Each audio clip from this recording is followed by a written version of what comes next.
I am the Tofu Golem. Please enjoy the video. You start by opening the document you want to change.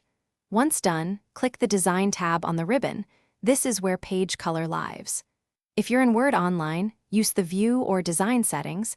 They work slightly differently but lead to the same option. Make sure you have editing permissions and are not in read mode. Now, locate Page Color on the right side of Design. You'll use that control to pick or customize the background. You click Page Color and review the presets first. They match your document theme and ensure consistency. If none fit, choose More Colors to type an exact RGB or hex value. This gives precise control for brand or accessibility needs. For richer backgrounds, select Fill Effects to add gradients, textures, patterns, or an image.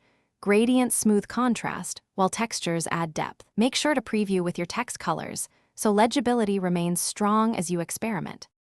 You finalize by saving the document. You save as if you want a version with the new background. Then use Print Preview or Export to PDF to confirm the background prints correctly. Some printers omit background colors by default. If the background disappears when printing or sharing, go to File Options Display and enable Print Background Colors and Images. If using Word Online, download and reopen in Desktop Word to apply that printing option when necessary. Thanks for watching. Consider subscribing if we helped you today.